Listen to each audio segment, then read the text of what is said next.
Hello everyone. তো এখন বাজে ভোর ৫টা। তো আমি রেডি হয়েছি। বলেন তো কোথায় যাচ্ছি? তো আমি যাচ্ছি স্কুল ট্যুরে। তার জন্য আমি সকাল সকাল রেডি হয়ে স্কুলে চলে আসছি। তো আমরা স্কুলে এসে দেখি ২টা বাস অলরেডি চলে এসেছে। তো স্কুল আমাদের মোট বাস ছিল ৩টা। তারপর স্যার ম্যামরা বলল বাসে উঠে যাও। তো তারপর আমরা বাসে উঠলাম। বাসে উঠেই দেখি বান্ধবীরা মজা করা শুরু করে দিছে। তারপর কি আর করব, তাদের ডান্স দেখতেছি। তো ৩-৪ ঘন্টা জার্নি করার পর ফাইনালি আমরা চলে এসেছি রাজশাহী সাফিনা পার্কে। দেখুন গেটটা কত না সুন্দর, তাহলে ভিতরটা হয়তো আরো সুন্দর হবে। তো তারপর টিকিট কাটার জন্য আমরা টিকিট কাউন্টারে চলে আসছি। তো এখানে এসে দেখি স্যার টিকিট কাটতিছে। তো তারপর আমরা টিকিট কাটলাম, স্যার আমাদের টিকিট কাইটা দিল। তো টিকিটের মূল্য ছিল মাত্র ৫০ টাকা। তারপর আমরা ভিতরে প্রবেশ করলাম। না জানি ভিতরে কত সুন্দর না কিছু আছে। তো দেখার জন্য অনেক আগ্রহী ছিলাম। তো এখানে আইসা এত পরিমাণে লোক, বলার ভাষা নাই। তো তারপর এত লোকের ভিড়ে প্রচুর গরম লাগতেছিল। তারপর মাথার উপরে একটা ফ্যান ছিল, একটু ঠান্ডা হয়ে নিলাম। তো তারপর আমরা ফাইনালি ভিতরে প্রবেশ করলাম। এখানে আইসে অনেক লোক ছিল, হয়তো স্কুল ট্যুরের শেষ দিন ছিল, এজন্য হয়তো এত মানুষ। তো তারপর আমরা ভিতরে ঢুকতেছি। ভিতরের লুকটা দেখুন কতই সুন্দর, অসাধারণ। রাজশাহী গোদাগাড়িতে অবস্থিত ২০০ বিঘা জমির ওপর এই সাফিনা পার্কটি অবস্থিত। হাঁটতে হাঁটতে আমার পা পুরোই ব্যথা হয়ে গেছিল। এই ফুলের তৈরি লাভগুলো দেখুন কতই না সুন্দর। এখানে অনেকে ছবি ভিডিও করতেছে। তো আমিও ছবি ভিডিও অনেক তুললাম, সেগুলো আপনাদের মাঝে শেয়ার করব। তো দেখুন কতই না সুন্দর। তো এখানে আমি কিছুক্ষণ হাঁটাহাঁটি করতেছি আর দেখতেছি। তো ফার্স্ট টাইম এই সাফিনা পার্কে আসছি আমি। এখানে এত পরিমাণে ভিড়, ভিডিও করার শ্যুটই আমি খুঁজে পাইতেছি না।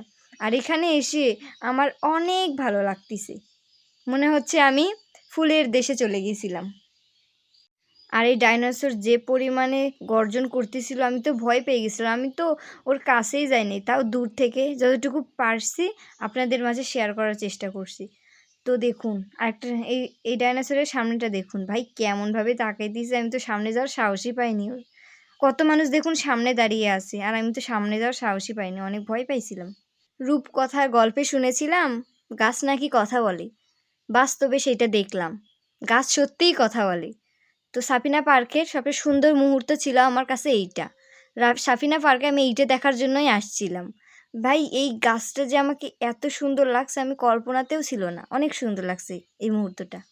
প্রেমিক প্রেমিকা ধাক্কা লাগলে রোমান্টিক সিন হয়, আর আমি আর আমার বান্ধবী ধাক্কা লাগলে বলার আর কিছু ভাষা নাই। ও যা বলছে তা বলছেই, আপনাদের সাথে শেয়ার করতে পারবো না। তবে এই মুহূর্তটা আমার কাছে অনেক ভালো লাগছে। তারপর আমি হাঁটতে হাঁটতে চলে গেলাম ঝর্ণার কাছে। তো যাই হোক, বান্ধবীর সাথে ধাক্কা লেগে কি আর বলবো, ঝর্ণার বাতাস খেয়েই থাকা লাগবে। তারপর পাহাড়ের কাছে চলে গেলাম। দেখুন পাহাড়ের ওপর ফুলগুলো সাজানো আছে, আসলে অনেক সুন্দর লাগতেছে ফুলগুলো। আসলে এই জায়গাটা অনেক মনোমুগ্ধকর, আমার কাছে অনেক ভালো লাগছে। তারপর দেখলাম সবাই স্টিমারে উঠে ঘুরতেছে। তো আমি দেখলাম। তারপর এটার নাম কি আমি সঠিক জানি না, খাইলাম, ভালোই লাগলো। জীবনের ফার্স্ট টাইম খাইলাম, ভালোই লাগলো। এটা আমার টিকটকে পোস্ট করা আছে, আপনারা গিয়ে দেখতে পারেন। তারপর চলে আসলাম ভূতের ঘর দেখব বলে। ভূতের ঘরে কি আছে এইটা দেখার আশ্চর্য বিষয়। তারপর ভূতের ঘরে যাব বলে আমরা সবাই মিলে টিকিট কাউন্টারে গিয়ে টিকিট কাটলাম। ভূতের ঘরের ভিডিওটা আমি করতে পারিনি।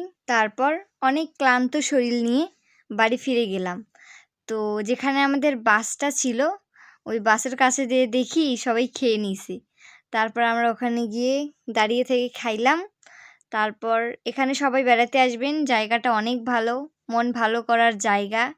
আপনারা সবাই আসবেন রাজশাহী সাফিনা পার্কে। তো সবাই ভালো থাকবেন। আজকের মতো ভিডিওটা এই পর্যন্তই। নেক্সট ভিডিওতে দেখা হচ্ছে। হরে কৃষ্ণ।